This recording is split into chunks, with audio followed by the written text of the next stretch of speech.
Okay, so let's pick up with the DC motor operation. So this starts with current through a wire. So there is our wire, and we're going to apply a magnetic field, and we're going to apply current going through the wire. And so when we have current through a wire in a magnetic field, what we have is this force coming from the cross product of the differential length and the field, and then dotted with the current. And we get what we call the Lorentz force.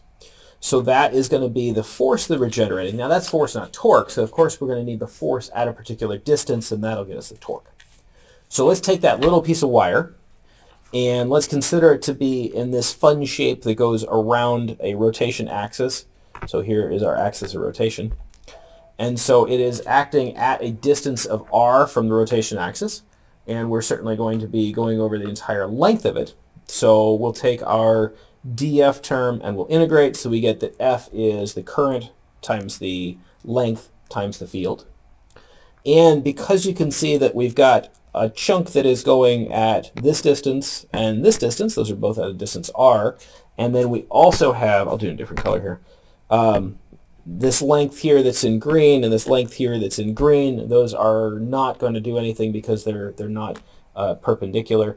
And then we've got these other lengths that are pretty close, so they're not going to contribute very much. And so really what we've got is just those two lengths that are of length L, and so we'll say that the torque being generated by this particular loop here is going to be 2 times the force times the radius, which is going to be 2 times the current times the length times the field times the radius. So how many windings do we have? Well, it depends on your motor design.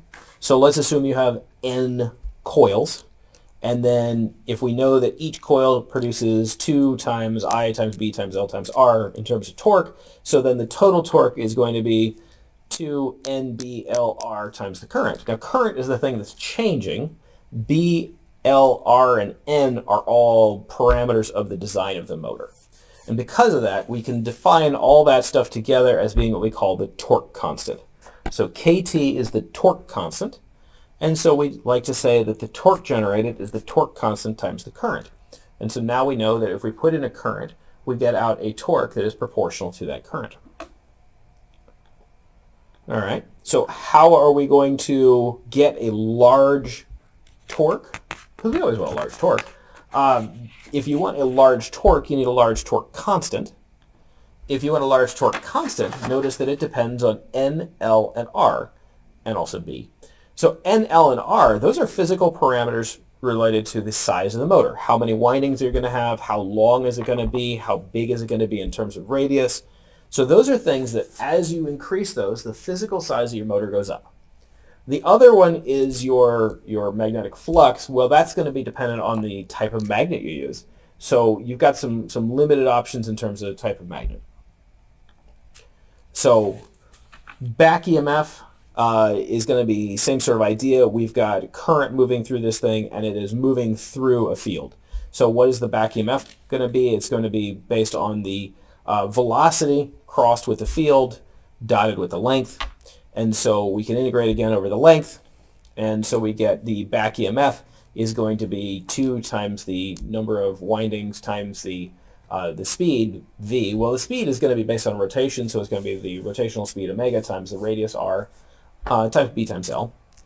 And so just like before, we're going to define this thing as a BACK-EMF constant, so 2NR, B, and L. And so we'll call that the BACK-EMF constant, and we know that then the BACK-EMF voltage is going to be the BACK-EMF constant times the rotation. So that's in terms of volts per rad per sec. And then we've got exactly the same as our torque constant as long as you're using SI units. So there we go. Torque constant gives you torque generation. BACK-EMF constant gives you BACK-EMF voltage. And now we have this model that you may have seen before. So we've got our armature on the left-hand side. We've got our rotor on the right-hand side. We've got the electrical joined with the mechanical. And in SI units, we know that KT and KEMF are going to be the same values. So that is the basic stuff for modeling, but we still have to get back to that magnetic field. So in terms of magnetic field, you've got the simple answer, which is just, let's use a permanent magnet. And that's a common answer. Let's just go ahead with a permanent magnet. So you can get a permanent magnet DC motor. But if you don't have a permanent magnet, you've got a field coil. So how do you do your field coils? Well, there's a couple different options. You can do a series wound where you have the field is in series with the armature. You can do a shunt wound where the field is in parallel with the armature. You can do a compound where you're doing both, or you can do a separately excited where they're just two completely different things. And you can see that there are different performance requirements here. So the series wound, you're going to have the same current going through the field as you have going through the armature. So you're going to tend to have a bigger wire with fewer turns. In the shunt, you've got a different current going here because you're splitting it. And so you're going to tend to have smaller wires with many turns. And the compound is really the better choice there. Although the separately excited allows you complete design freedom because you can have a completely separate field.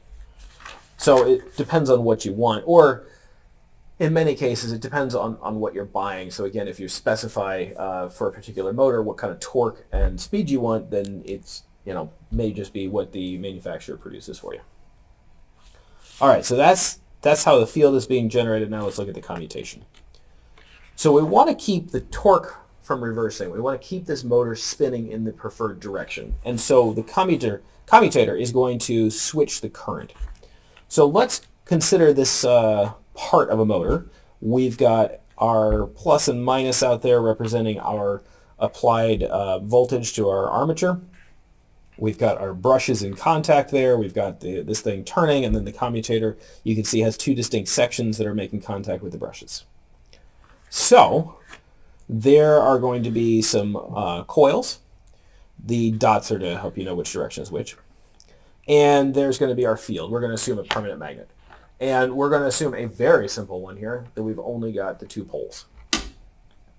So in this position, we apply our voltage, and you can see that the current is going to track from the positive to the brush. It's going to go through one coil and to the negative. It's going to go through the other coil and to the negative. And so that's why I'm showing, I'll erase that again. So then you can see that the current is going through both of the coils.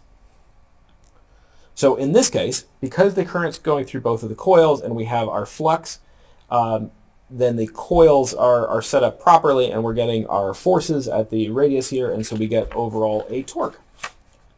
So we get a torque going that way. So this thing should then rotate. So if we get to this position, we've rotated 90 degrees. Now you can see that the current is not going through the coils. You can see that the current, let me get a different color here so it shows up a little better.